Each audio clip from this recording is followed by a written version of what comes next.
Hey, good morning everybody. How are you? Okay, should we try that again? Good morning, how are you all doing today? Good to be here, happy, excited. Have you all had M&Ms? I've had some M&Ms, it's really helpful. It's not as good as jumping out of the plane first thing in the morning, but it's certainly getting me going. So, yeah, enough, let's start. Thanks very much for the introduction. Rodney, William, Lindsay, you guys have done an absolutely awesome job. I'm so excited to be here. I've been very excited about this conference for a while. And just getting here and all the great treatment that you guys and the Wollongong gang have given us has just been absolutely phenomenal. So thanks very much for the opportunity. Thanks also for making it all the way to Australia to jump on the plane for the first time in my life. Alright, let's get cracking.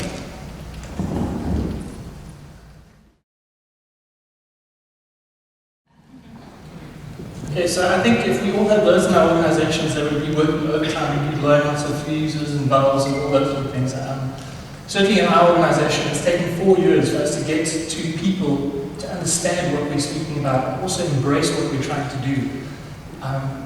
The slides that I'm going to be sharing with you today are just going to really talk about just the journey that we've taken in South African tourism, the path that we've walked in terms of trying to get people to understand that what we do from a social media perspective actually should be complementing, should be supplementing and supporting all the marketing that we do. In our business, it's not about what's right or wrong, it's not one thing or the other, it's really about how do we get that mix, how do we orchestrate those channels, how do we orchestrate the work that we're trying to do in a way that actually inspires and informs and moves people to decide. And that's really what I'm going to be sharing with you today. So if you hold on to your seats, I hope it's going to go very quickly. I'm going to try and give you as much time to ask questions at the end of the session. But there's a lot of data for us to go through, and I hope those of you that are looking forward to seeing numbers aren't going to be disappointed. So we've spoken about the journey and how digital really needs to be something that people pay far more attention to than what they have in the past. We're in a position in destination marketing that very often we are still considering what we want to say to people rather than understanding what people are actually saying already and engaging in those conversations. And forgive me if a lot of the things that I'm talking about today are going to be repetition, it may be hearing the same thing in different words, but I think what's important for us in an environment like we are in today is to understand that there's so much for us to learn from each other. And as much as there might be repetition, there might be one or two things that in conversation or in the presentations that you see over the next 2 days may spark some conversation that you may have had in your own head but never verbalized, and very often that's where you actually get to see the real magic of exchange of ideas. So I hope that this is going to be the start of that whole kind of output for us.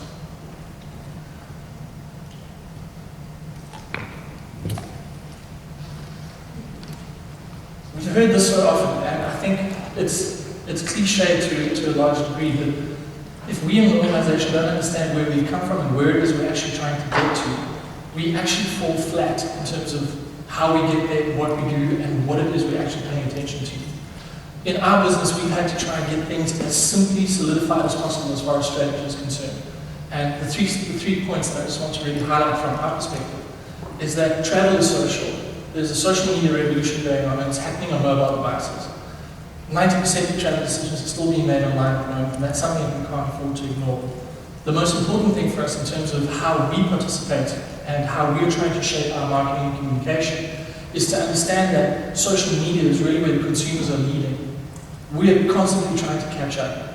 And if we don't remember that we have to be consumer-centric and consumer-focused, we're going to lose the game. We're going to fall short, and we're going to become insignificant. We've really worked very hard to try and understand where consumers are, what they're doing, where they're going, and what it is they're looking for. And in doing so, we've had to try and identify those platforms where consumers are most operating most in terms of what they're looking for and where it is that they're doing their research. The 4 big platforms that we've partnered with, TripAdvisor being one of the bigger ones, really has been as a result of trying to get beyond just the beginning of normal display advertising, but actually to try and push partnerships, because if we don't push partnership thinking and collaboration, we're going to be playing the same game in the same way as everyone else. It's difficult to distinguish yourself in those kind of environments. So with TripAdvisor, Okay, so that's all the marketing spiel. How many of you get this all the time? How many of it sounds the same all over the place? Can we get some hands showing? You've heard these conversations over and over again. How do we actually do it? How do we get to the point where we can actually expect more from those people? Not just the partners that we try and do platform partnerships with, but agencies as well. Am I in the right place today? I just want to check if I'm actually speaking to the right audience. Do you have those similar kind of challenges, issues? Okay. All right, good. Okay, so I am in the right place. We've tried to look at TripAdvisor in a way that, because of the fact that consumers and peer-to-peer recommendations are as powerful as they are, we don't want to change what people have to say about our country. We want to embrace it and understand what it is that they're after. And it's been quite exciting, but also it's been very, very challenging, because remembering that people are still very much, in terms of above-the-line advertising, accustomed to broadcast messaging, telling people what they think they want them to hear, and really not in a position to listen and engage with the consumers. And TripAdvisor, being the platform that it is, allows us to harness awesome content that's user-generated. And I'll be showing you some examples of user-generated content later on. But if we don't take the opportunity to be able to engage and actually shut up and listen for a little while, we won't be able to effectively communicate, and won't effectively be able to understand what those communication barriers are in order for us to be able to move people. And when we say move people, we really want people to start thinking about South Africa as a destination. Very often we don't do campaigns only geared towards getting people to buy a ticket or to actually get a hotel accommodation booked.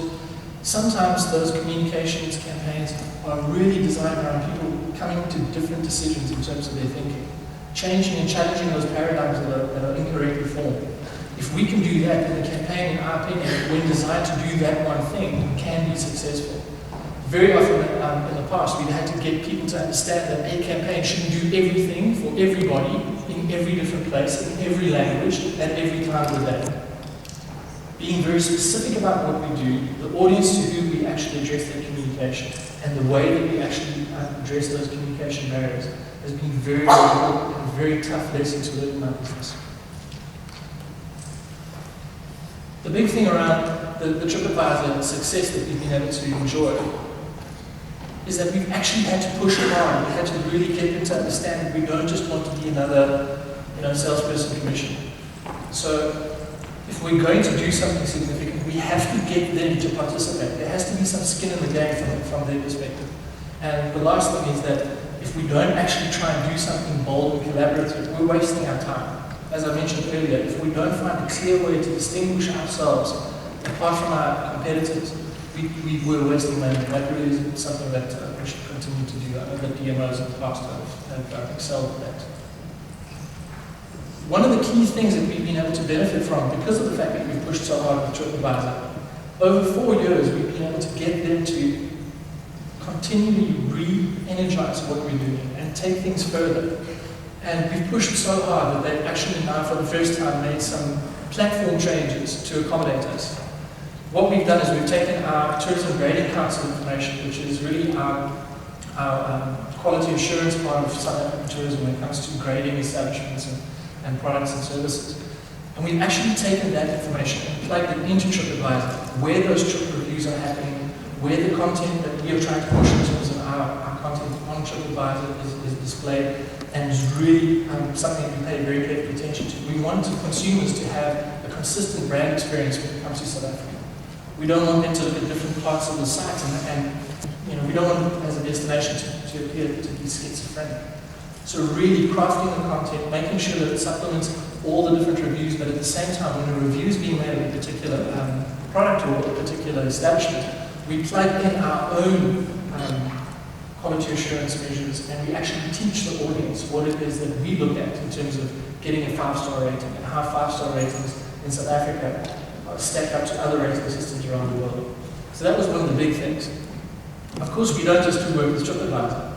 We've done a huge amount of work with Wayne, we've done a huge amount of work with Expedia, and also with NatGeo. And I think my animations are running ahead of me, but what we've done with NatGeo also is working very closely with them in terms of how they capture and perceive our destination. When we ask people like NatGeo, who are experts in terms of video, we understand that video in destination market is massive. And sometimes they get our brand and they understand us better than we even do ourselves.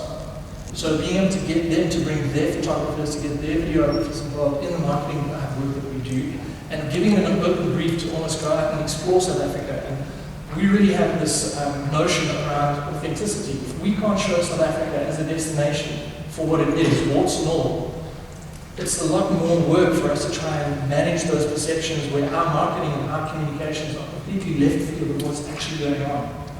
Very often we can take what they see, what they find, and what they are sharing, and we can really steer that conversation, we can supplement it, and we can lead it, and we can actually make sure that we get more value out of it. So I wanted to show you how we've taken some of the work that we've done with NatGeo and brought that to life online, remembering that there's a lot of work that we've done in their global spaces. That's part of my propaganda that I've used over the last 4 years to try and explain to people that unless we keep focused on where the consumer is and what the consumer is expecting, what they need, we're just going to get force-fed by the agencies and the people that we work with to do what we did last year and hope for a 2, 3, or 10% increase. And people, that's just not good enough anymore. If we don't take these things very seriously, you could very easily take that same clip and put ourselves in that space. We could very easily demise them exactly well. We could have a very similar demise as a destination marketing organization if we forget where those consumers are and don't pay attention to what they're doing and continue to do things the way that we've always done them before. So, having said all of that, and tried over the last 4 years to get people to understand where it is we should be going and what things we should be paying attention to, it's taken a lot of hard work to get to the place where we're now enjoying the kind of headspace or headroom that we get from our senior executives who now finally come to a point where they realize that it's about how do we get this whole thing around awareness and positivity and reach and engagement working right, depending on where you are in the world and who you want to speak to and what it is you want to say to them. It really does take a lot of energy and it takes a lot of commitment. And it takes some experimentation as well. And it's something that we've done. We've made huge mistakes. We've learned from them. We've worked very hard with lots of different suppliers. We've come up with ideas that were completely bizarre, and some of them have actually taken root and worked well. And I'll show you one of the ones that we've worked on recently. But I really want to encourage you to get to the place where if you're not willing to take small risks and see what works, what doesn't work, if you're not willing to bring people onto the journey with you, to be able to get you to a place where you can actually collaborate with them and hear from them. And very often we get to hear from people who we never expected could give us some amazing insight. We need to get that collaboration working. We need everyone in the organizations to sing from that same song sheet. And if we don't do that, we'll fail. And if we fail, we won't be here next year or the year after.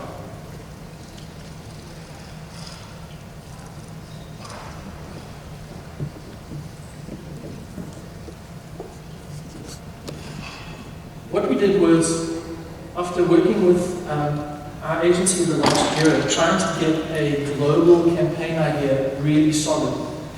And after 4 reverts where things weren't working very well for us, we had to actually go back to the drawing board and come up with a campaign plan and a campaign concept that was going to be strong enough for everybody in the organization to be able to adopt and to be able to pull into. And what you're seeing in the background is some of the work that we actually then did as soon as we got something that was actually giving us some traction. And it started off at the beginning of the year when we got ready to run our biggest travel trade show, which is in Durban in May. And we decided that what we needed to do was get to a place where we could actually bring people into the conversation. That could be those advocates that we needed. The people that we decided to invite were actually 15 bloggers. They were all international bloggers. They weren't just travel bloggers. They were bloggers that would focus on everything from lifestyle all the way through to travel. And the guys that we decided we handpicked and actually got out of all our core markets, and we made sure that we had traction with the audiences that they represented. And the really big, simple, easy to do idea was for us to be able to extend an invitation to the world to come to meet South Africa.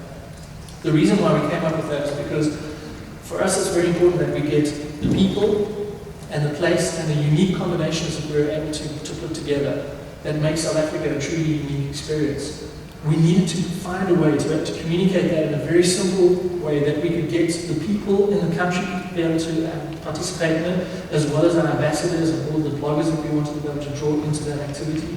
But also the organization needs to understand that everything they did on a day-to-day basis was going to allow more people to come to meet South Africa.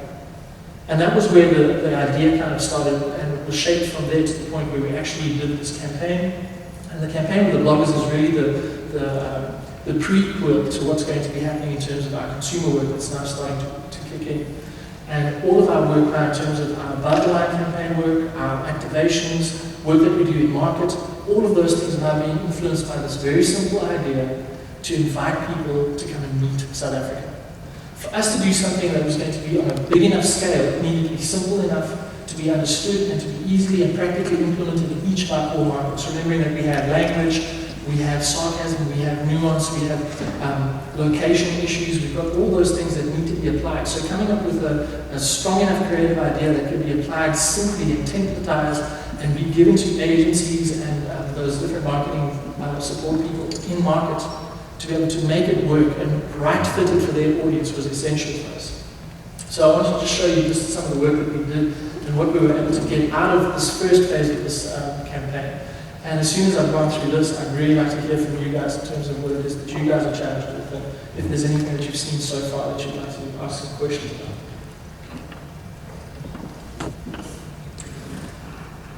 As I said, we have to make those combinations between places, the people,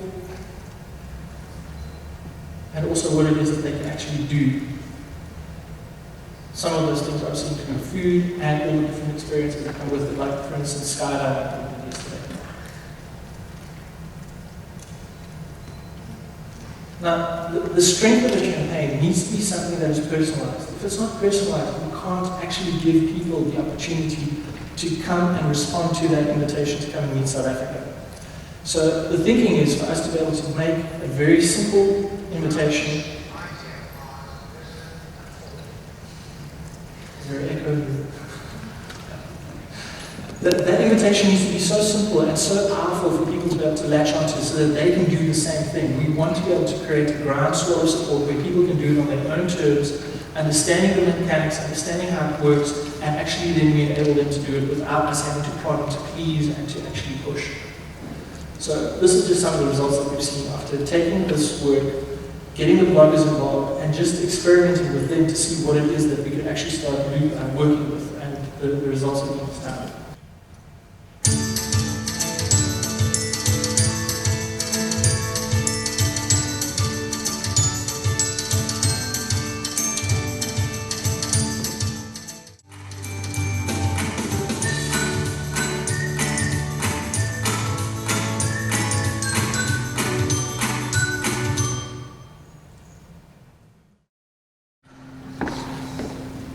Great. Okay. So this is just a summary of the key metrics that we actually use to measure the success of the campaign. And what's important for us is that if we don't identify what those metrics are up front, we lose the opportunity to be able to go back into our organization and actually motivate for the kind of support that we need, which very often requires more budget and more resources to be allocated to these types of things.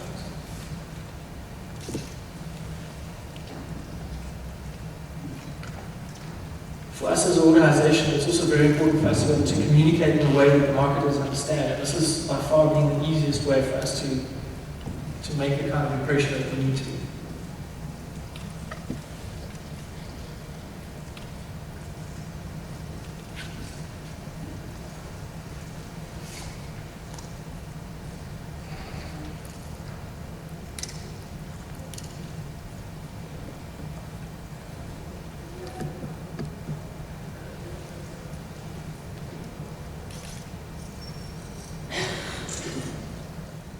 So if we don't keep it simple, and we don't keep using the same language over and over again, we never get to the place where that organization actually starts hearing and seeing and understanding what we're trying to say and what we're trying to do. So, should we do some questions and answers quick? There's just one more clip that's following, and then once that's done, you guys are there, ready to move on for the next person. Questions? Anyone? Hi. When you're talking about conversions, what was your measurement for? What was the conversion for? Conversions, as I said before, we've got to decide up front what it is we want to push for. Because this was something that was really going to be focused around what bloggers were trying to do, we were looking for actual user-generated content. That was the key objective in terms of trying to measure the success of the campaign. We're now in the point of the planning where we need to bring trade in to actually give us the opportunity for consumers to see what it is that we're sharing and inspiring them with, and alongside that, putting those deals and those actual opportunities for them to convert, where the trade will actually do the conversion on our behalf. We're not able to participate in any of the transactions, so what we need to do is really provide a tight platform for that facilitation to happen. And what we've seen in the past, particularly in our domestic campaign, is that a deal is only as good as the deal.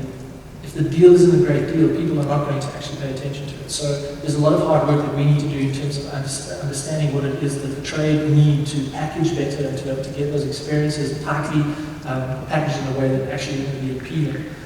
So that's really where a lot of the collaboration comes in, from the work that we do to create the demand and that they do to be able to actually do the facilitation. You can end this clap, this is cool.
Like a shooting star across the sky, you and I, we can fly. Memories won't die, but then we know goodbye to you and I.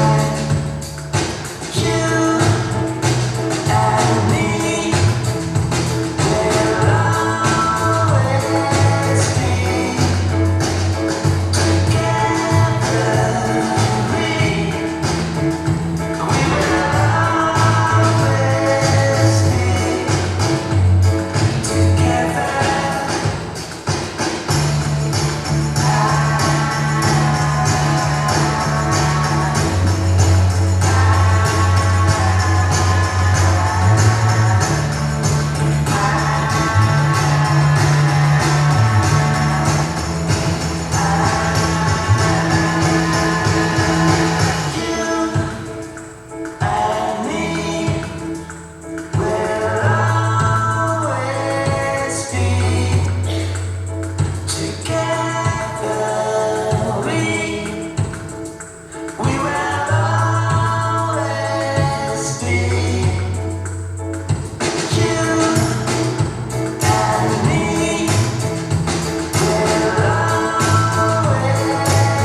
pause there.